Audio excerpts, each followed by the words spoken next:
Sarah stood at the window, wiping away her tears. She hoped that her 14-year-old son would come over, ask her forgiveness, hug her, and tell her how much he loved her. But instead, she heard the front door slam. Roger had left again, and now he was unlikely to return even for dinner. The resentment overwhelmed the woman.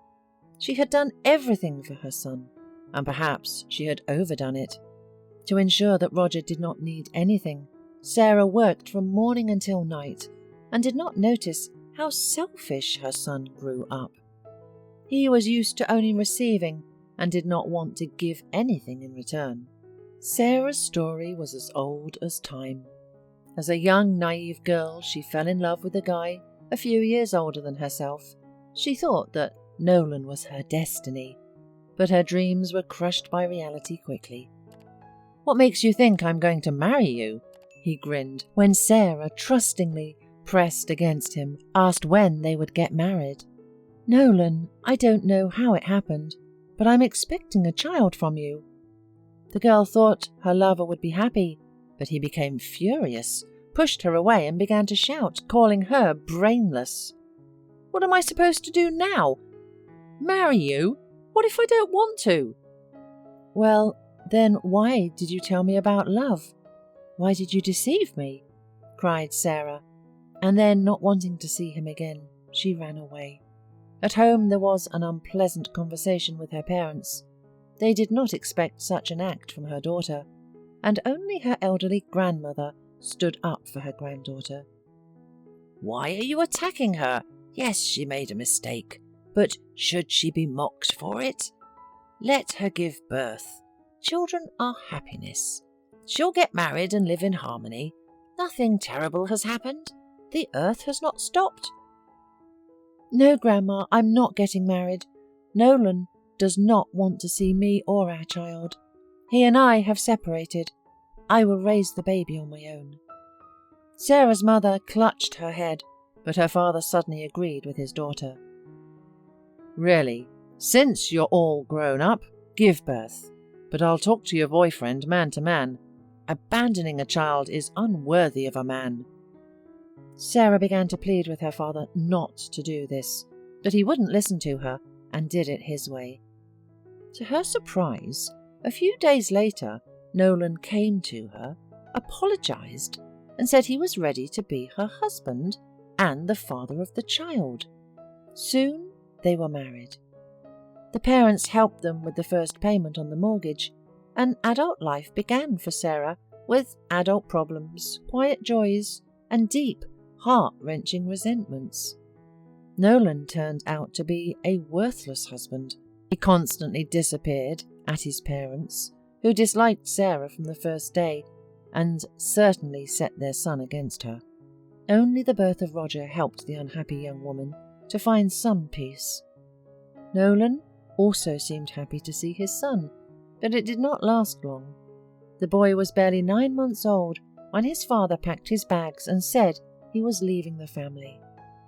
At first, Sarah was crushed, but since she had not been spoiled by her husband's attention before, she did not feel much of a difference eventually. Her parents helped their daughter and adored their little grandson. But then her mother fell ill and died. Her grandmother left after her, and a couple of years later, Sarah's father died as well. Now she lived alone with her son and tried to make sure that he did not need anything. Roger grew up and now accused his mother of ruining his life. "I'm sick of our poverty," he shouted in Sarah's face. "And I'm sick of you too. You're always whining, always dissatisfied with me." "Who gave you the right to talk to me like that?" resented Sarah. "You sit at the computer all day. You could at least wash the dishes for yourself." "I'm not your dishwasher," said her son indignantly. Sarah turned away from the window, showing with all her appearance that she was offended. She wanted Roger to understand how hurt she was, but he left without even thinking to apologize. Roger spent a few days having fun with his friends, staying overnight at one or other of them. When he finally returned home, he was surprised by his mother's absence. Shrugging his shoulders, he went to bed, glad that her boring sermons could be postponed until the morning. However, waking up, Roger immediately realized that he was in an empty apartment. There were no familiar smells of breakfast.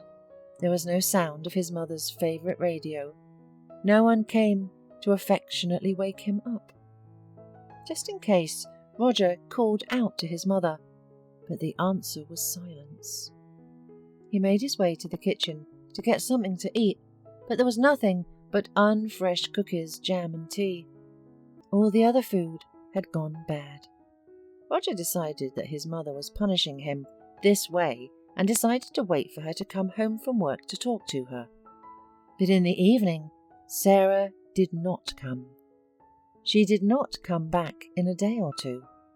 Roger, of course, dreamed of freedom, but he wanted another freedom, comfortable and convenient with clean things, food in the fridge, and a tidy apartment. Only on the third day did Roger manage to cook himself some eggs, though his mother made it so easy. He washed his clothes in the machine too, but they dried so wrinkled that he threw them aside in anger. He should have looked for his mother, but no one knew where she was. "Oh, you shameless! You brought your mother down!" His mother's best friend Felicia yelled at him. "I didn't do anything. I came and she was gone." "Go to the police. Maybe something happened to her," advised him Felicia. Roger groaned and went to the police. There they listened to him, took a statement, and in the evening some officials with police officers showed up on the doorstep and told him that they were sealing the apartment and that he would live in an orphanage until he came of age. "Why in an orphanage?" asked a shocked Roger. "Because no one wanted to be your guardian. They say you mistreated your mother. You were rude. You're disobedient. No one wants trouble for themselves." Roger was ready to cry. The same day, the orphanage boys beat him up. He was too arrogant with them. From the very first hours, he became an outcast there. No one wanted to communicate with him or show him any respect. For several days, he, exhausted by everyone, tried to find some peace in that orphanage. But now, life did not go by his rules. Finally, Roger could not stand it and ran away. For a long time, he wandered around the city and came to his apartment. For the first time since his childhood, he burst into tears from the hopelessness that overwhelmed him. "Mom, Mom," he sobbed, tucking his face into his knees. "What's wrong, dear?" Sarah's voice suddenly sounded. Roger looked up and saw her standing in the hallway with heavy bags in her hands. He jumped up to her, began to hug and kiss her, then grabbed the heavy bags of groceries. "You're back! Mum, but where have you been?" "I was out of town on business." "And why are you sitting here? Where did you get the bruises?" "Oh, Mum, there's been so much." Sarah listened to her son and shook her head. That evening, he just wouldn't leave her side. Together, they cleaned the apartment, cooked dinner, talked a lot about everything. And before Sarah went to sleep, her son came up to her and hugged her. "Forgive me, Mum. Forgive me for everything. I did not know and do not understand. I behaved like a fool." When Roger fell asleep, Sarah went out on the balcony and called Felicia. Sarah often complained to her that Roger was out of control and that she did not know what to do with him. And then her best friend offered to put him in the orphanage for a couple of days as a preventative measure. She was good friends with the manager of the orphanage. "Thank you, Felicia. You were right. I don't recognize my son. I think Roger understands everything now, and he won't be the same. Yes, tell your husband to tear up the statement that Roger wrote at the police station." "That's good. I hope my services won't be needed any more," said Felicia and laughed. "Thank you, dear. Good night," smiled Sarah and hung up. For the first time in years, she fell asleep peacefully.